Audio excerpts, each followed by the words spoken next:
Washington, D.C., capital of the United States of America. Yeah, who doesn't know that? Even the Capitol building and the White House are worldwide well known too. But as nosy as I am, I want to dig a little deeper.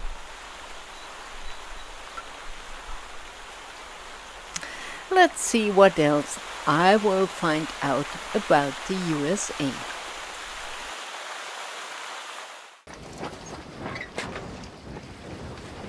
In the early 17th century, 3 ships of the Virginia Company of London sailed to North America.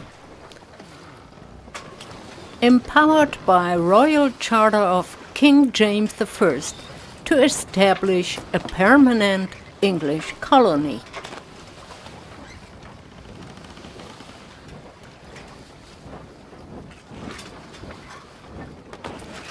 They reached Virginia's coast and searched it for 2 weeks to find a suitable place.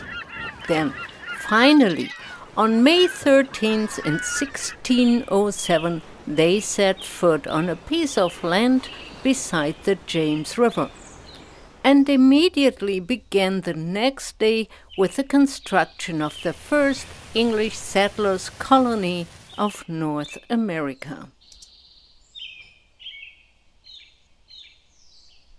Adventure and the hope for quick wealth was their initial motivation. One of the council members of Jamestown was Captain John Smith. He was elected as the first governor of Virginia. That was the beginning of American democracy. 20 years ago started a still ongoing archaeological excavation in which the foundations of the original settlement were uncovered. And not only that. We found it is a Sundial Compass, and it's in ivory, and it's dated 1590, and it was made by Herr Miller, and it was made in Nuremberg. In Nuremberg? And it was found right in the site over here. About 2 years ago, and it was an exciting find. It's on display over in our museum in the Archaearium. Yeah. They even found a complete horse skeleton that for sure didn't arrive with the first colonists, who all were experienced in their trades because they erected Jamestown in rather quick time. More settlers came, but diseases, Indian fights, and the constant food shortage indicated the economical end of the colony.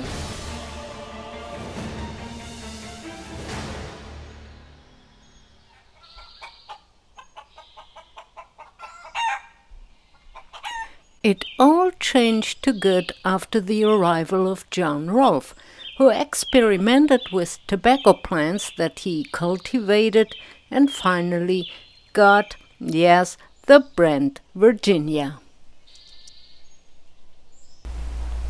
Virginia tobacco became the export good #1 and finally brought the economical success.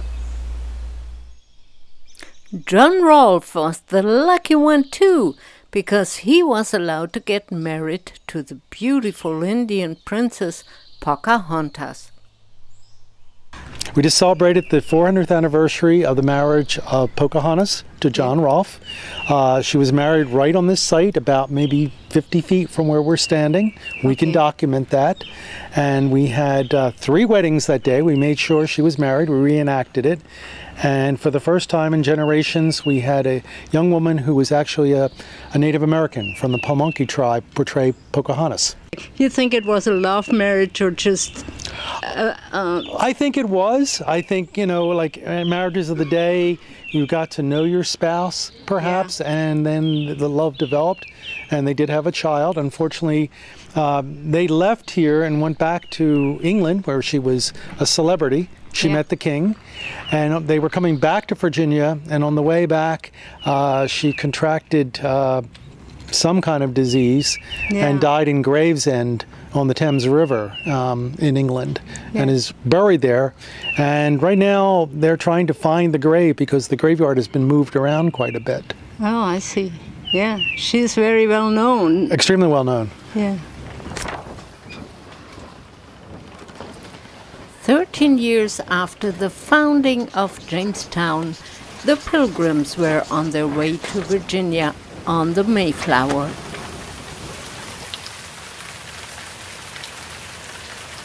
The weather was bad and they were forced to anchor on the top of Cape Cod.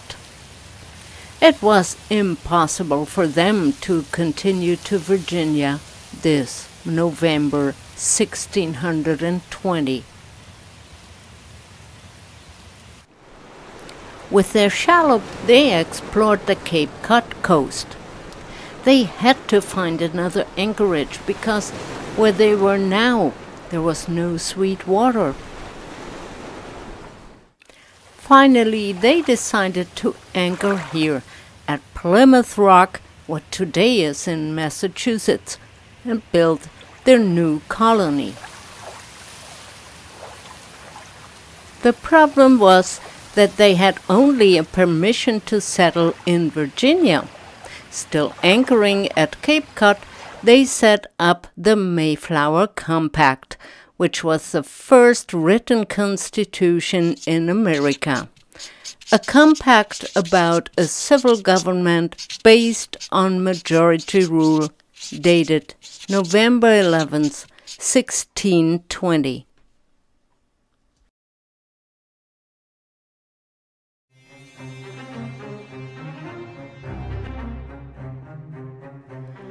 The Mayflower was their home during the first winter. Coziness was different under the close quarters and hygienic conditions. It was a disaster. Breeding ground for tuberculosis, pneumonia, diseases that took their toll.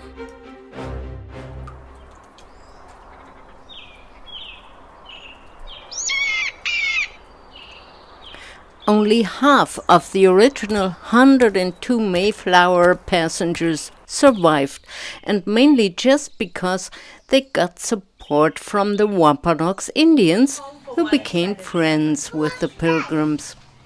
Well, for safety reasons, maybe it's better when I become their friend too. From Mashpee, Wampanoag. Wampanoag? I'm the Patrick Joseph. I'm from Canada. Canada? Yeah. The Wampanoags shared their food with the Pilgrims and also told them what would grow in this climate and what they could plant. It sure was a hard life, but it was the life they did choose by their own will. Of course, there was always a little bit of time for a chat with the neighbor, though not everybody liked it. Sticking his head over the fence. The most popular holiday for Americans is Thanksgiving, and that's due to the Pilgrims. Because they invited the Wampanoags to celebrate the first Thanksgiving dinner.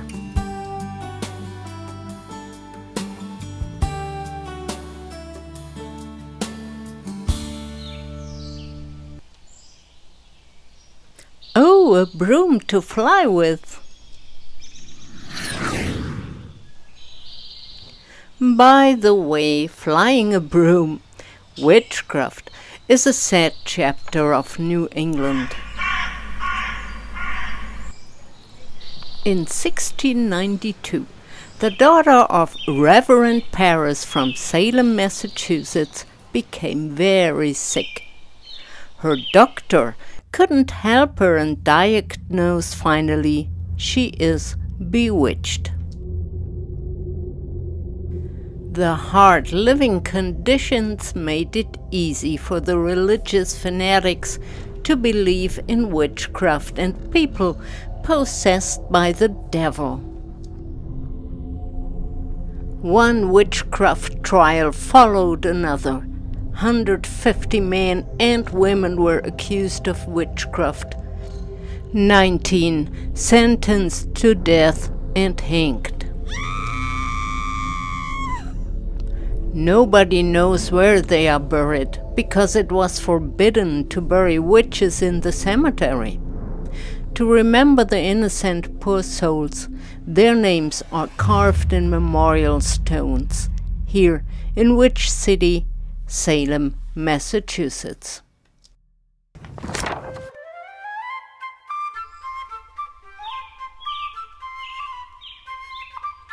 I guess there were no witches in the 18th century.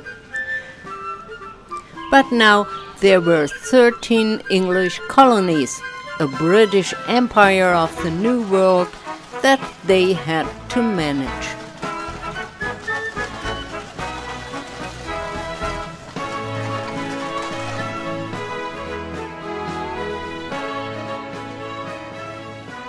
Living in colonial America, well, you could get along well. But the colonists were very unhappy about the fact that they had to pay higher and higher taxes.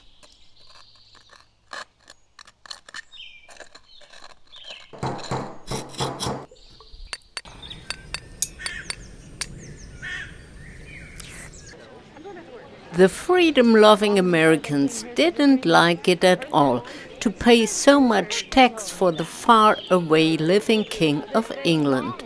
And besides that, meanwhile, 5 English redcoats came of each civilian in Boston. I had first couple of times. All I can hear is that it's coming from that direction. Good day to you, madam. Good day to you.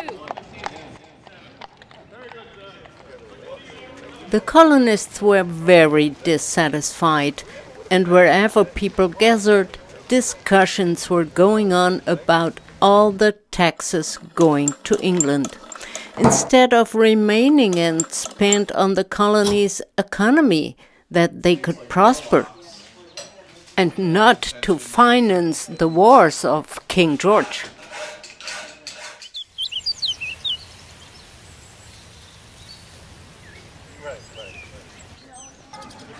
You could feel resistance everywhere. It was discussed, protested, boycotted, and in Boston, the Sons of Liberty founded.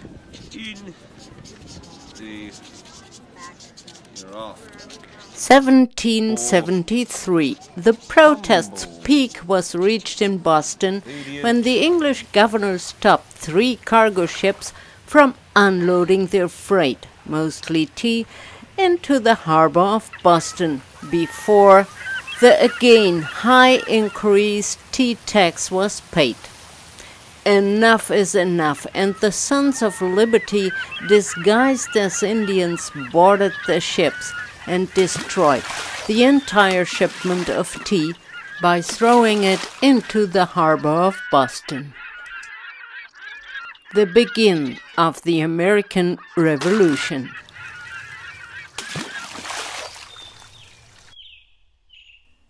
The detachment from the English mother country and their right to form a sovereign state union was decided by the Second General Congress in Philadelphia, in which the representatives of the 13 colonies were called.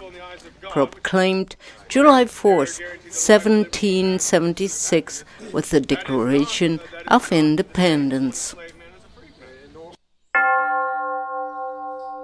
Representatives of the Grand Congress, July the 4th, 1776, give attendance to these words.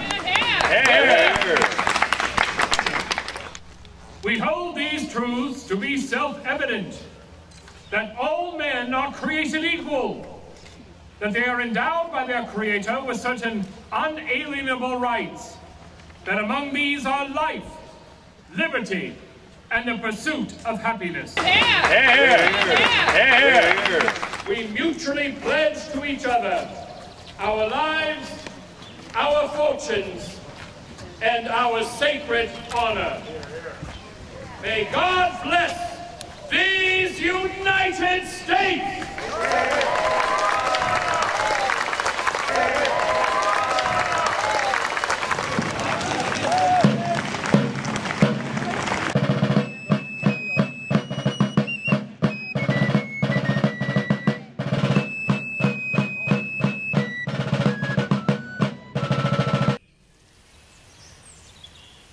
For sure, this was not what the British liked, and the result was a 7 years long war.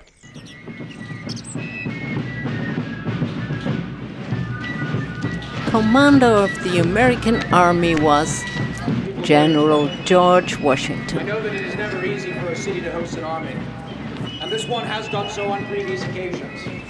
Most of the American soldiers were craftsmen and farmers, but not trained soldiers. But those were among them too. And the Inspector General of the Continental Army was a German, Friedrich Wilhelm von Steuben.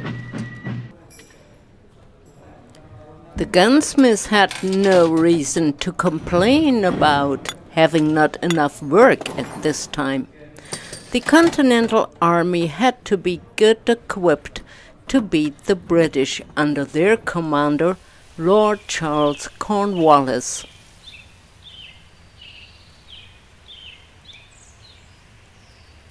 Only weapons are not enough. You also need the right strategy.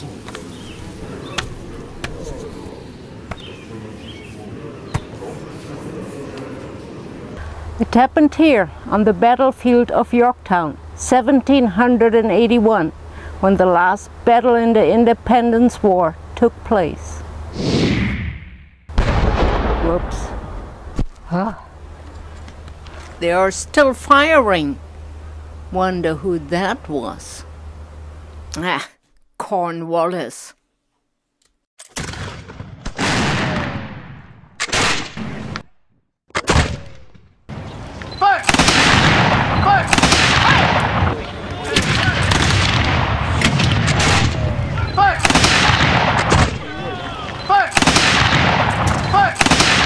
Reinforced by French Allied troops, the American army defeated Cornwallis, and it was clear that England had lost the colonies. Cheers for General Washington! Hip hip! Huzzah! Hip hip! Huzzah! Hip hip! Huzzah!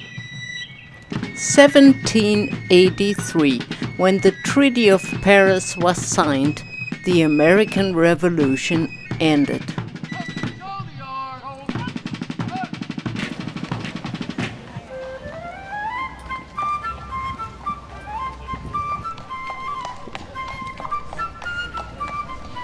Even today, if only for the purpose of history introduction, the American Army recruits every volunteer who comes to join.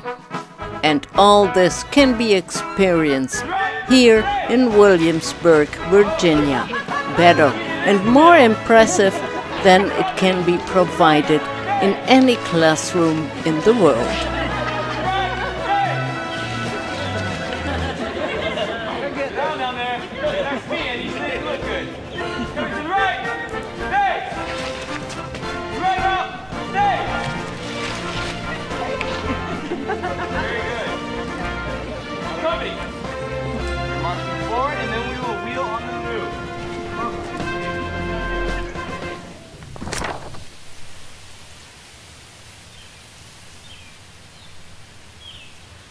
Among the first Germans who emigrated to America were some families from the Rhineland, members of the Free Church of Mennonites, and also Amish people originating from Switzerland settled here in Pennsylvania.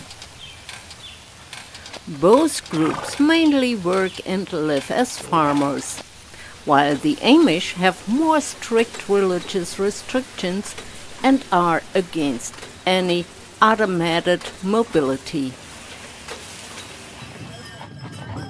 A pity, but they don't want to be photographed as well, with some exceptions. Their cows had no problem with it.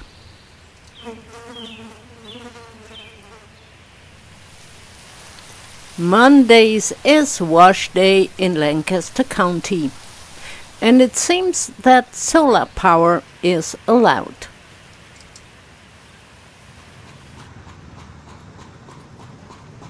In the small city of Intercourse, Pennsylvania, yes, Intercourse is the name. Anyway, in Intercourse is a canning company, and a cucumber staying on the sidewalk of Intercourse waving at you. Nah, no dirty thinking.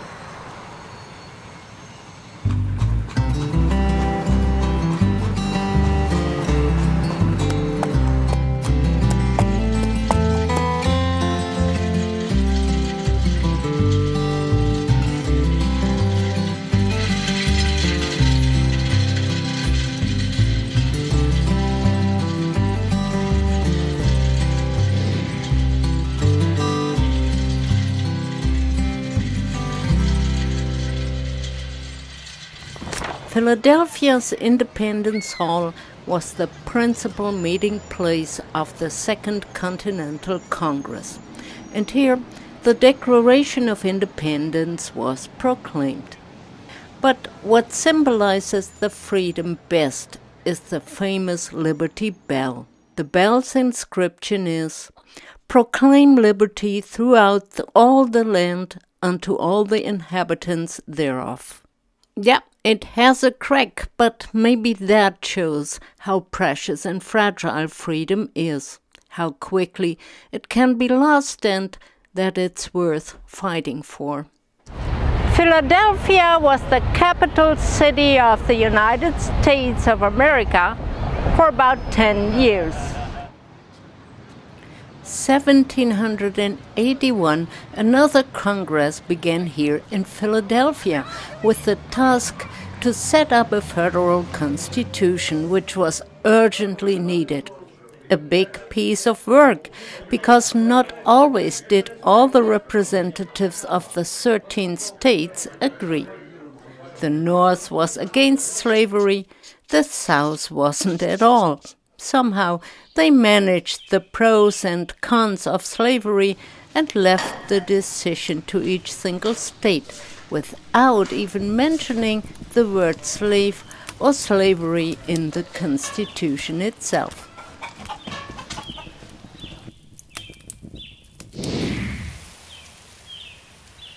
The 19th century should bring freedom to the slaves finally, too.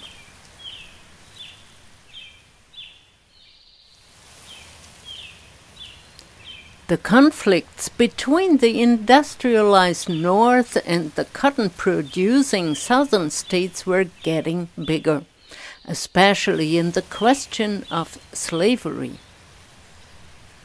When Abraham Lincoln, an opponent of slavery, was elected president, most Southern states separated from the Union. And in April 1861 began a war that never before was fought like this one. A war raged across the country for 4 years. One of the most known battles was probably the Battle of Gettysburg, which went on for 3 days. 51,000 soldiers got wounded, killed or captured.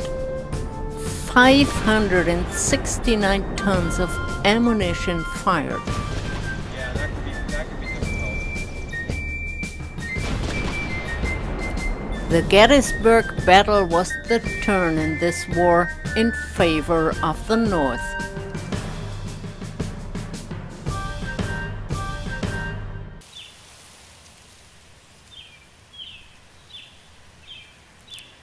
On April 9th, in 1865, the Confederate States surrendered when Robert E. Lee met Ulysses S. Grant. here at the McLean House in Appomattox, Virginia. Freedom isn't easy to become. In this case, it took more than 600,000 lives, and who knows how many wounded. Here in Washington, D.C., on Arlington Cemetery, the heroes are remembered and many others who lost their lives later on. By the way, Washington, D.C. is the only capital in the world which was planned and designed. Yes, it has a special magic. Oh, by the way, magic. That reminds me of going back to Salem and check out something in the Witchcraft Library.